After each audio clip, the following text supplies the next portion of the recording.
तो आज हम बात करने वाले हैं हिंद महासागर में चल रही एक बहुत ही दिलचस्प भू राजनीतिक जंग के बारे में।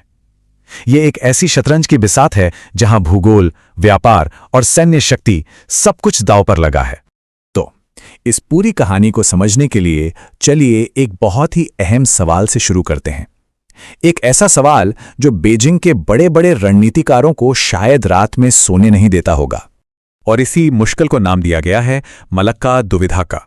आसान शब्दों में कहें तो ये चीन की सबसे बड़ी दुखती रग है, क्योंकि उसकी ऊर्जा और व्यापार की जो जीवन रेखा है वो इसी एक पतले से रास्ते से होकर गुजरती है। ये कोई छोटा मोटा आंकड़ा नहीं है। चीन का लगभग 80% कच्चा तेल इसी संकरे रास्ते से आता है। जरा सोचिए, अगर किसी भी वजह से ये रास्ता बंद हो जाए तो चीन की पूरी अर्थव्यवस्था का क्या होगा। और बात सिर्फ तेल की नहीं है। हर साल इस रास्ते से अंदाजा लगाइए $3 ट्रिलियन का व्यापार होता है। ये तो जैसे ग्लोबल इकोनॉमी की एक अहम नस है। मतलब हर साल 94,000 से भी ज्यादा बड़े बड़े जहाज यहां से गुजरते हैं। तो अगर यहां जरा सी भी रुकावट आई तो इसका असर सिर्फ चीन पर नहीं बल्कि पूरी दुनिया पर पड़ेगा। अब इस बड़ी मुश्किल से निपटने के लिए चीन ने एक बहुत बड़ा और कह सकते हैं एक शातिर दांव चला। उसने एक ऐसा नेटवर्क बनाया जिसे अक्सर स्ट्रिंग ऑफ पर्ल्स या मोतियों की माला कहा जाता है। इस रणनीति में क्या है, देखिए, चीन ने हिंद महासागर में एक एक करके कई बंदरगाहों को विकसित किया है। पाकिस्तान के ग्वादर से लेकर श्रीलंका के हम्बनटोटा और फिर अफ्रीका में जिबूती तक हर मोती का एक दोहरा मकसद है। एक तरफ व्यापार और दूसरी तरफ सैन्य रणनीति। तो ये सब सिर्फ व्यापार के लिए नहीं हो रहा है। इसके पीछे चीन की एक बहुत बड़ी महत्वाकांक्षा है, एक ग्लोबल पावर बनने की, और साथ ही अपनी समुद्री सप्लाई लाइंस को, अपनी जीवन रेखाओं को हर हाल में सुरक्षित रखने की एक जबरदस्त कोशिश है। अब जाहिर है चीन की इस घेराबंदी को भारत चुपचाप तो नहीं देख सकता था। तो इसके जवाब में भारत ने भी अपनी चाल चली और उसने अपनी सबसे बड़ी ताकत का इस्तेमाल किया, अपना भूगोल। भारत के रणनीति का जो सबसे बड़ा तुरुप का इक्का है वो है अंडमान और निकोबार कमान। इसे आप एक तरह से एक न डूबने वाला विमान वाहक पोत समझ सकते हैं। एक ऐसी सैन्य चौकी जो मलक्का जलडमरू मध्य पर 24 घंटे नजर रखने के लिए बिल्कुल सही जगह पर है। ये तो जैसे भूगोल को ही एक हथियार बना देना हुआ। तो भारत ने चीन की तरह बंदरगाहों पर कब्जा नहीं किया, बल्कि उसने एक अलग रास्ता अपनाया। उसने अहम देशों के साथ मिलकर समझौते किए और अपना एक नेटवर्क बनाया, जिसे कई लोग नेकलेस ऑफ डायमंड्स या हीरों का हार कहते हैं।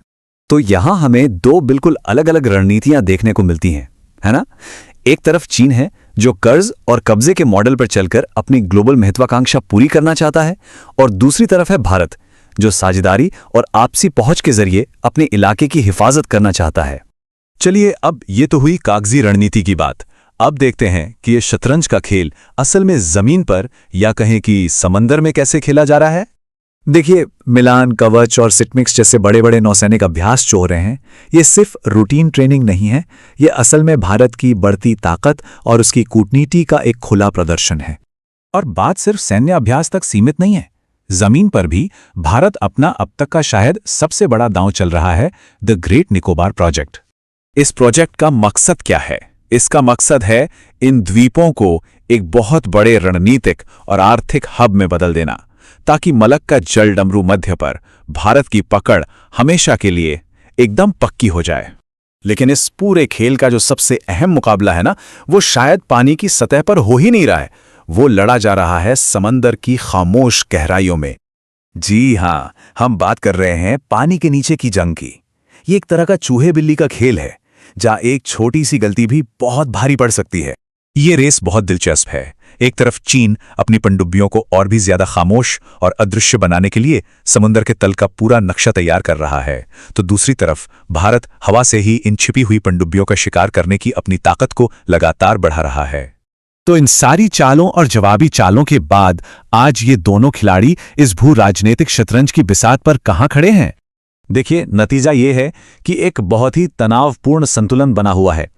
जहां एक तरफ चीन के पास जहाजों की भारी संख्या है, वहीं दूसरी तरफ भारत के पास एक जबरदस्त भौगोलिक बढ़त और मजबूत साझेदारियां हैं। तो ये लड़ाई एक तरह से संख्या बनाम गुणवत्ता की है, दूरी बनाम नजदीकी की है। इसे हम ऐसे भी देख सकते हैं कि ये दो बिल्कुल अलग-अलग शक्तियों की टक्कर है। एक वो जो पूरी दुनिया में अपना दबदबा बनाना चाहती है और दूसरी वो जो अपने घर, अपने इलाके की हिफाजत कर रही है। इस पूरी खींचतान का नतीजा ही इंडो पैसिफिक की सुरक्षा का भविष्य तय करेगा और ये हमें एक आखिरी लेकिन बहुत बड़े सवाल पर लाकर छोड़ देता है, इस नए ग्रेट गेम में अब अगली चाल कौन चलेगा।